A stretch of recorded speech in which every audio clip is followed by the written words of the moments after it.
Voici pour les titres. Bonjour et bienvenue si vous nous rejoignez sur France Info et France 24. L'ambassadeur français au Niger va rester en poste malgré les déclarations d'autorité illégitimes. Ce sont les mots très fermes d'Emmanuel Macron lundi matin lors de la conférence des ambassadeurs. Les détails avec Camille Nedelec. Au Soudan, les combats se poursuivent dans plusieurs régions entre l'armée régulière et les paramilitaires des forces de soutien rapide. Depuis quelques jours, le général Al-Bourhan, à la tête de l'armée, fait sa première tournée depuis le début du conflit. À Port-Soudan, il a notamment motivé ses troupes avec un discours très offensif. Nicolas Chamontin.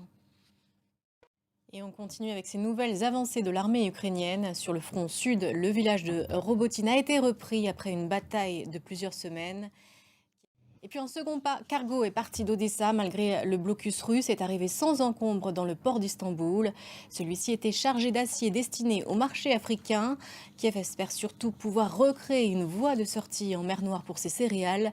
Mais Moscou est encore frileux sur le sujet. Les précisions de Jade Lévin. Donald Trump connaît la date de son premier procès au pénal. Ce sera le 4 mars 2024.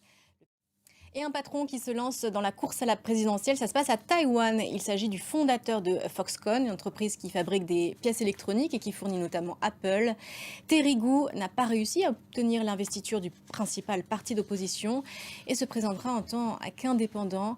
Son principal objectif, la paix dans le détroit de Taïwan. Axel Simon. L'affaire Rubiales en Espagne, après avoir été suspendu 90 jours par la FIFA, le patron du foot espagnol est à présent désavoué par les fédérations régionales du pays. En France, non loin de la frontière avec l'Italie, en vallée de Maurienne, un éboulement spectaculaire a eu lieu dimanche. Des températures caniculaires suivies de fortes pluies ont fragilisé la falaise. Trafic ferroviaire et autoroutes ont été fermés. Regardez ces images de nos confrères de France 2. Fin de ce journal, merci de l'avoir suivi. On se retrouve dans une quinzaine de minutes.